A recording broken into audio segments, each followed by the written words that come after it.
رسول بیٹھے تھے، اصحاب محفل میں آئے اور ایک بندے کی بے تحاشا تعریفیں کرنے لگے کہ رسول اللہ فلاں صاحب بڑے اچھے ہیں، کاروبار بڑا کامیاب ہے، دوستوں کے ساتھ اٹھنا بیٹھنا بڑا اچھا ہے، فلاں اچھا ہے فلاں اچھا ہے۔ جب اتنی تعریف کی تو رسول نے کہا یہ تو بتاؤ جب وہ آپ کی محفل میں بیٹھتا ہے کیا موت کو یاد کرتا ہے، کیا ذکر موت کرتا ہے؟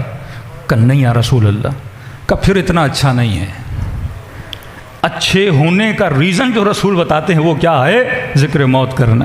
جو لوگ موت کو یاد کریں وہ کبھی ظلم نہیں کرتے۔ یہ غفلت موت ہے کہ 33,000 لوگ فلسطین میں مارے جاتے ہیں۔ یہ غفلت موت ہے جو انسان لوگوں کے حقوق کو غصب کرتا ہے۔ یہ غفلت موت ہے کہ بھائی بھائی کے حق پہ ڈاکہ مارتا ہے۔ یہ غفلت موت ہے کہ شوہر بیوی کے حقوق کو غصب کرتا ہے۔ یہ غفلت موت ہے کہ اولاد والدین کی نافرمان بن جاتی ہے۔ ورنہ اگر انسان کو موت یاد دلائی جائے، دیکھیے کربلا والوں کے پاس کوئی جادو کی چھڑی نہیں تھی، ایک فارمولہ ہے جو اہل بیت نے بتائے ہیں۔ آپ اور میں اگر اس فارمولے پہ عمل کریں گے تو ہم کامیاب رہیں گے۔ امام حسین نے یہی چاہا تھا نا کہ حر کو حبیب تک پہنچایا جائے۔ اب حر حبیب جیسا کیسے بنے جب تک وہ حبیب کے فارمولہ پہ عمل نہیں کرے گا؟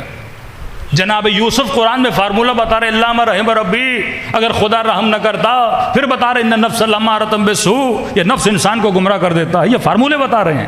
یہی فارمولہ آپ کا بچہ کا عمل کرے، میں عمل کروں تو ہم کامیاب ہو جائیں گے۔ لیکن اسی فارمولے پہ بڑے سے بڑا عالم، بڑے سے بڑا زاہد، بڑے سے بڑا دعوے دار جو میں متقی ہوں، اگر فارمولے عمل نہیں کرے گا تو عابد برسیسا کا واقعہ آپ کے سامنے ہے۔ قارون کون ہے؟ حضرت موسیٰ کا کزن ہے، یعنی نبی خدا کا کزن ہے، لیکن دشمن حضرت موسیٰ بن گیا کیونکہ اس نے فارمولے پہ عمل نہیں کیا۔ رسول خدا کے پاس یا رسول اللہ غریب ہوں، نبی نے فرمایا اگر امیر ہو جاؤ تو شاید ہم سے دور ہو جاؤ۔ نہیں یا رسول اللہ میں دور نہیں ہوں گا۔ نبی نے کہا ٹھیک ہے، دعا کی مال بڑھا، نبی کے قرب میں تھا، پھر کہا کہ مال بڑھا ہے تو باہر کوئی فارم ہاؤس بناؤں، تو باہر چلا گیا، بکریاں بڑھی۔ اب جب کہا کہ زکوٰۃ دو تو کہا کہ اتنی محنت سے میں نے کمایا، میں کیوں دوں؟ وہ فارمولہ جو بیس خدا نے بتایا تھا کہ تعلقات میں اس نے گھر نہ جانا کہ یہ تعلقات تجھے تباہ و برباد کر دیں، کہ دنیا میں رہو لیکن اس طرح نہ رہو کہ یہ دنیا تجھے خدا سے کیا کر دے؟ غافل کر دے۔ مسافر ہو، کپڑے آج پہنے میلے ہو گئے، بدن سے اتار دو۔ اب بندہ کہے میں نے کپڑے اتارنے نہیں ہیں، مجھے کپڑوں سے بڑا عشق ہے، تو یہی کپڑے اس کے وبال جان بن جائیں گے۔ فرمایا اولاد سے اتنی محبت نہ کرنا۔ تبھی فرمایا جب سکرات الموت کا وقت آتا ہے تو انسان سب سے پہلے، یہ وہ وقت ہے جہاں پہ شیطان اسے اللہ کے قریب نہیں جانے دیتا۔ فرمایا سب سے زیادہ کوشش کرتا ہے کہ اس کے ایمان کو لوٹا جائے۔ پوچھا معصوم کس چیز کے ذریعے اس کے ایمان کو لوٹتا ہے؟ فرمایا اس کے تعلقات کے ذریعے۔ سب سے زیادہ جس چیز سے اس نے دنیا میں محبت کی ہے اسی چیز کے ذریعے اس کو کیا کرے گا؟ گمراہ کرے گا۔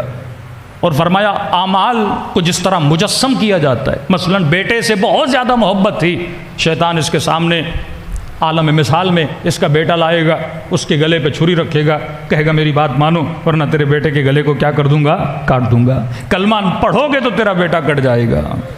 بہت بڑے ایک عابد تھے، کہتے ہیں جب سکرات کا وقت آیا تو بچے بار بار کہہ رہے ہیں اپنے باپ کو کہ بابا کلمہ پڑھو، لیکن کہہ رہے ہیں گویا اس کی زبان پہ قفل لگ گیا، یہ کلمہ نہیں پڑھ رہا۔ اور جب اس کی حالت بحال ہوئی تو اس سے پوچھا کہ ہم آپ کو اتنا کہہ رہے تھے کلمہ پڑھو، آپ کلمہ کیوں نہیں پڑھ رہے تھے؟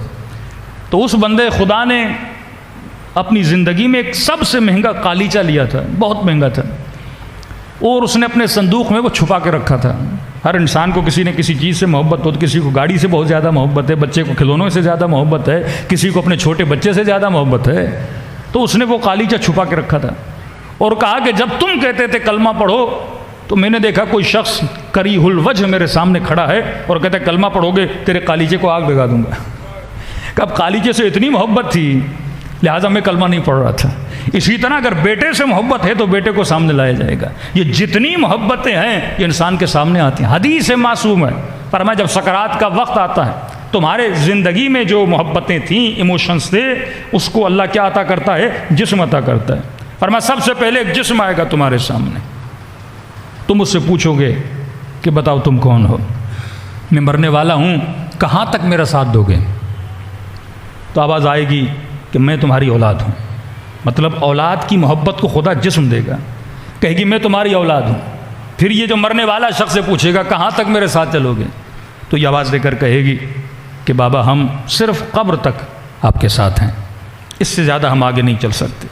فرمایا پھر ایک اور جسم آئے گا، پوچھے گا کہ تم کون ہو؟ آواز آئے گی میں وہ تمہارا محنت میں جمع کیا ہوا مال ہوں، آج تمہاری مدد کرنے آیا ہوں۔ پوچھے گا اے میرے مال کہاں تک میرے ساتھ چلو گے، کتنی میری مدد کرو گے؟ یہ مال کہے گا کہ میں اتنی مدد کر سکتا ہوں، آپ کے لیے کفن کا بندوبست کر دوں گا، آپ کے لیے تابوت کا بندوبست کر دوں گا، آپ کے لیے قبر کن کا بندوبست کر لوں گا، کسی کراچی کی اچھی جگہ پہ قبر آپ کے لیے خرید سکتا ہوں، اتنا ساتھ میں آپ کا دے سکتا ہوں۔ اولاد کہے گی قبر تک، مال کہے گا ساز و سامان خرید سکتا ہوں۔ فرماتے ہیں ایک تیسرا جسم آئے گا، اس کو کہے گا کہ تم کون ہو؟ آواز دے کر کہے گا میں وہ ہوں جس پر تم نے زندگی میں سب سے کم توجہ دی تھی۔ کہا کہاں تک ساتھ چلو گے؟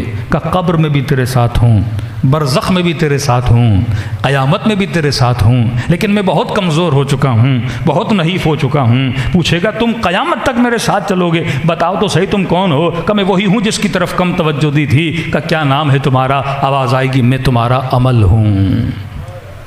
تم نے سب سے زیادہ جس چیز پہ کم توجہ دی تھی وہ اپنی عمل کی طرف کم توجہ دی تھی۔ یہ بتاؤ نماز کے اوپر کتنا فوکس کیا تھا، نماز شب کے اوپر کتنا فوکس کیا تھا، قرآن کی تلاوت دن میں تم نے کتنی بار کی تھی، اپنے وقت کے امام سے کتنی بار تم نے باتیں کی تھی، اپنے رب عالمین سے کتنی دیر باتیں کی تھی۔ حاسبو قبل ان تحاسبو، اس سے پہلے کہ تمہارا حساب و کتاب کیا جائے بتا تم نے اپنا حساب و کتاب کتنا دیا تھا۔ آیت اللہ العظمہ دستغیر دونہان کبیرہ میں فرماتے ہیں اگر ہر انسان یہ 40 فارمولے یاد کر لے کہ یہ وہ فارمولے ہیں جو میری زندگی کو تباہ کرتے ہیں، مفاتیح الجنان پڑھ لے یہ وہ فارمولے ہیں جو جنت کی کنجیاں بنتی ہیں، 24 گھنٹے میں انسان تھوڑی کیلکولیشن کرے کہ واقعا میں نے آج کتنی جنت کمائی ہے اور کتنی جہنم کمائی ہے، یہ وہی انسان ہے جو اپنا عمل بناتا ہے۔ تو فرمایا اولاد قبر تک چلے گی، بیوی مرنے کے بعد ہی طلاق ہو جاتی ہے، پیسہ صرف قبر تک کام آتا ہے، لیکن جو چیز ہمیشہ تمہارے ساتھ رہتی ہے وہ تمہارا عمل ہے۔ یہ 1 گھنٹہ جو مجلس امام حسین میں آئے ہو یہ کئی کروڑوں گھنٹے بن کے